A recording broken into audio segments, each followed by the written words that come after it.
নমস্কার বন্ধুরা, তোমাদের আমার এই ছোট্ট গার্ডেনিং চ্যানেলে স্বাগত জানাই।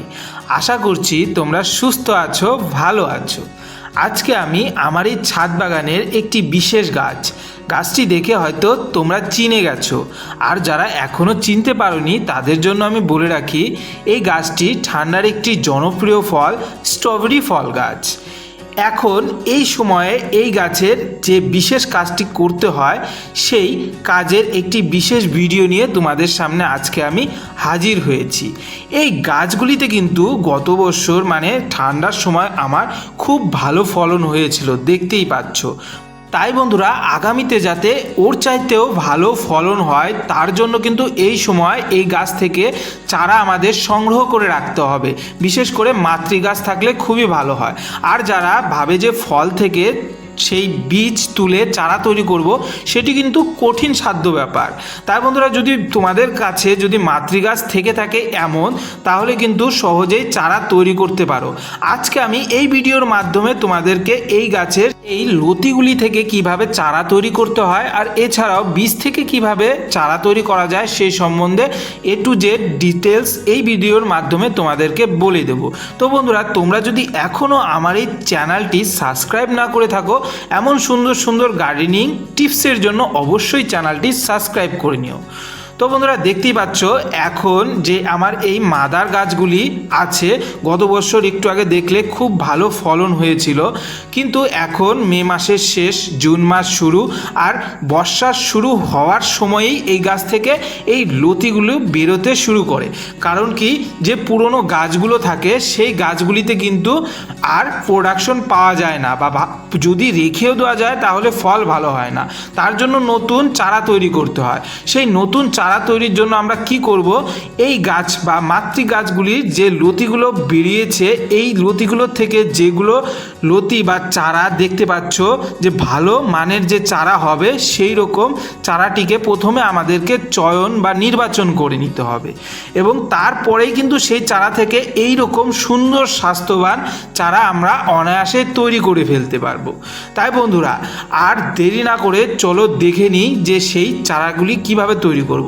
প্রথমে আমি এই পলিব্যাগ নিয়ে নিয়েছি। তোমরা এই রকম পলিব্যাগ যদি তোমাদের কাছে না থাকে, তাহলে অনুষ্ঠান বাড়িতে যে জলের গ্লাস ব্যবহার হয়, সেই গ্লাসেও কিন্তু অনায়াসে চারা তৈরি করে নিতে পারো।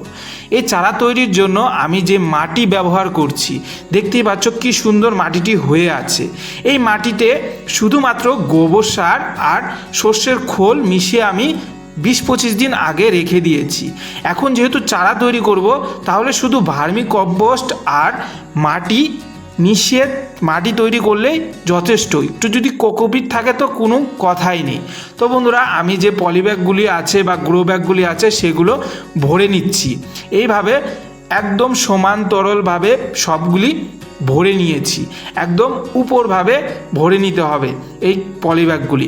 তারপরে যেসব মাতৃ গাছের থেকে আমি চারা তৈরি করব, যেসব লতিগুলি আমি নির্বাচন করেছি, সেই পজিশন মতো এই সব যে নতুন গ্রো ব্যাগ বা যে পলিথিনগুলি, সেগুলি আমি বসিয়ে নিয়েছি। এখন এর মধ্যে যে চারাটি আমার পছন্দ বা যে চারাগুলি দেখতে হবে যে গোড়ার থেকে শেকড় বের হচ্ছে ইজিলি, সেই সব চারাগুলিকে কিন্তু এই গ্রো ব্যাগের মধ্যে আমি সেট করে নিব। তো বন্ধুরা, তোমাদেরকে একটু আগে বললাম অনেকেই ফল থেকে চারা তৈরি করার চেষ্টা করে। তো সেটি কিভাবে করব? প্রথমে একটি ভালো পাকা দেখে ফল আমাদেরকে নিতে হবে, এবং সেই ফলের গায়ে কিন্তু বীজগুলো থাকে ছোট ছোট। আমি সাইডে ছবি দিয়ে দিচ্ছি, দেখতে পাবে। তো সেই বীজগুলিকে সংরক্ষণ করে সেই বীজ কিন্তু সুন্দরভাবে এই রকম মাটিতে আমাদেরকে রেখে দিতে হয়, এবং সুন্দর ছায়াযুক্ত জায়গায় রেখে সুন্দরভাবে পরিচর্যা মানে জল সময় মতো স্প্রে করে কিন্তু আমরা চারা তৈরি করতে পারি সেই থেকে। কিন্তু সেটু বেশি কঠিন ব্যাপার। আর এই যে মাতৃ গাছ থেকে চারা তৈরি কিন্তু খুব ইজি। দেখতেই পাচ্ছ যে কিভাবে আমি এই গাছগুলি বসাচ্ছি। একদম সাবধানভাবে বসাতে হবে, যাতে মাটির থেকে এই যে পাতাগুলি বা কুশিগুলি উপরে থাকে, মাটির নিচে যেন না ঢেকে থাকে। তো বন্ধুরা, আমি একটি কাছ থেকে দেখিয়ে দেওয়ার চেষ্টা করছি। এই যে আমি মাটিটি একটু আলগা করে নিয়ে সেই মাটির মধ্যে এই চারাটি বা লতিটি বসিয়ে দিচ্ছি। এইভাবে কিন্তু সাবধান মতো বসিয়ে দিতে হবে। এই রকমভাবে একের পর এক যতগুলি পলিব্যাগ আছে সবগুলিতে আমি চারা বসিয়ে নিয়েছি। একটি গাছ থেকে মোটামুটি 5 থেকে 6টি, আবার অনেকেই 10টিও চারা বসায়। কিন্তু বন্ধুরা আমি বলবো ভালো স্বাস্থ্যবান চারা দেখেই বসালে সেটি ভালো হয়। তো যতগুলি প্রয়োজন ততগুলি তোমরা চারা তৈরি করতে পারো। এরপরে সাবধান মতো জল দিয়ে দিবে হাত দিয়ে, এবং জল দেওয়া হয়ে গেলে এই চারাগুলিকে ঠান্ডা বা ছায়াযুক্ত জায়গায় রেখে দেবে। পরবর্তীতে এই চারা আমরা রোপণ করলে কিন্তু এত সুন্দর ফলন পাবো। বন্ধুরা এই সহজ পদ্ধতিতে আমরা চারা তৈরি করে নিয়ে সংরক্ষণ এখন করে রাখবো চারাগুলি, এবং সেপ্টেম্বর মাসে এই চারাগুলি রোপণ করব, তারপরে এই রকম ফলন হবে। তাই বন্ধুরা তোমরাও কিন্তু তোমাদের মাতৃগাছ থেকে এই রকম সহজভাবে চারা তৈরি করে নিতে পারো সামনের সিজন বা সামনের ঠান্ডায় এই গাছ থেকে ফলন। তো বন্ধুরা আশা করছি তোমাদের ভিডিওটি ভালো লেগেছে। ভিডিওটি ভালো লাগলে অবশ্যই একটি লাইক করবে, আর এই ভিডিও সম্পর্কে কোনো প্রশ্ন থাকলে অবশ্যই কমেন্ট করবে।